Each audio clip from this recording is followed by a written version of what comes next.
அனைவருக்கும் வணக்கம்.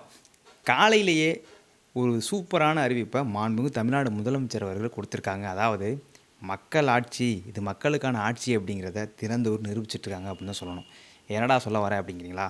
அதாவது பரந்தூர் புதிய விமான நிலையம் வேலைகள் ஒரு பக்கம் இடத்த தேர்ந்தெடுத்து முந்தைய அரசாங்கங்கள் குடுத்து அத பார்த்துட்டு இருந்தாங்கன்னு தெரியும். இது கடுமையான எதிர்ப்பு அந்த பகுதி விவசாயிகள் மத்தியிலயும், அங்க உள்ள பூர்வீக குடி மக்கள் மத்தியிலயும், சுற்றுச்சூழல் ஆர்வலர்கள் மத்தியிலயும் இருந்துச்சு. ஏன்னா, நிறைய நீர்நிலைகள் இருக்கு, நிறைய விவசாய நிலங்கள் இருக்கு, பூர்வீகமா இங்க இருக்கக்கூடிய மக்கள் இருக்காங்க. இதுக்கு இந்த திட்டத்தால சுற்றுச்சூழல் பாதிக்கப்படும், நீர்நிலைகள் பாதிக்கப்படும், விவசாயிகள் பாதிக்கப்படுவான்னு சொல்லி மிகப்பெரிய அளவுல போராட்டம் நடந்துச்சு. இதெல்லாம் உண்மை. இத கடந்த முறை ஒரு இயக்கத்தின் தலைவராக மாண்புமிகு தமிழ்நாடு முதலமைச்சர்கள் அங்கே போகும்போது இந்த திட்டத்திற்கு எதிர்ப்பா நான் இருப்பேன் அப்படின்னு உங்களோட இருப்பேன்னு சொல்லியிருந்தார். விவசாயிகளுக்கு ஆதரவா நான் இருப்பேன்னு அதை நிறைவேற்றி காட்டியிருக்காரு மாண்புமிகு தமிழ்நாடு முதலமைச்சர் அவர்கள். அதாவது நிறையா தற்கூறிகள் கத்திக்கிட்டு இருக்கு. ஒரு வளர்ச்சியை நோக்கி போய்க்கிட்டு இருக்கு. இதெல்லாம் தடுக்கிறாங்க அப்படின்னு. ஆமா, அதாவது ஒரு விஷயம் தான் நான் சொல்லுவேன். திட்டங்கள் அப்படிங்கிறது மக்களுக்கானதா இருக்கணுமே ஒழிய, திட்டங்களுக்காக மக்கள மாற்ற முயற்சிக்கக்கூடாது. அது எந்த ஒரு அரசாங்கமும் நிராகரிக்கப்படக்கூடிய அரசாங்கமா தான் இருக்கும்.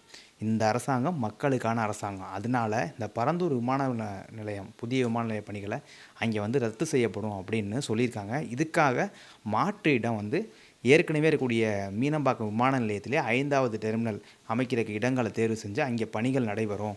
அங்கே உருவாக்கி தரப்படும்னு சொல்லியிருக்காங்க. உண்மையிலே இதுதாங்க நிர்வாகம். இதுதாங்க ஒரு மக்களுக்கான அரசு.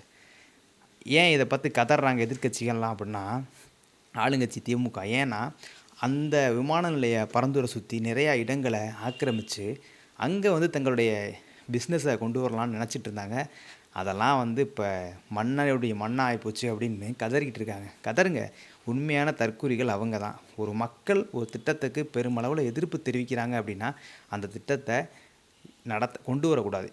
அதுதான் ஒரு உண்மையான மக்களாட்சி. இது உண்மையான மக்களாட்சி. மக்கள் பக்கம் நிற்கக்கூடிய அரசு அப்படிங்கிறத மீண்டும் மீண்டும் நிரூபிச்சிட்டு இருக்காரு மாண்புமிகு தமிழ்நாடு முதலமைச்சர் அவர்கள். ஏன்னா, இங்கே நிறைய நீர்நிலைகளும், விவசாய நிலங்களும் இருக்கு. விவசாயிகள் பாதிக்கப்படுறாங்க. விவசாயிகளின் காவலனாக மாண்புமிகு தமிழ்நாடு முதலமைச்சர் இருந்துட்டு இருக்காரு அப்படிங்கிறது எல்லாருக்குமே தெரியும். இதை மீண்டும் ஒரு முறை நிரூபித்து இன்றைக்கி அந்த பரந்தூர் விமான நிலைய பணிகளை அங்கே பரந்தூர் விமான நிலையம் வராது அப்படிங்கிறத வாக்குறுதியை கொடுத்து சட்டமன்றத்தில் அறிவிப்பு வெளியிட்டிருக்காரு. அது மட்டும் இல்லாமல் இந்த திட்டத்தை முழுமையாக கைவிடாமல் மீனம்பாக்கம் விமான நிலையத்திலே இந்த பணிகளை 5வது டெர்மினல் பகுதி அமைச்சு விரிவாக்கம் செய்யப்படும் அப்படின்னு சொல்லியிருக்காரு.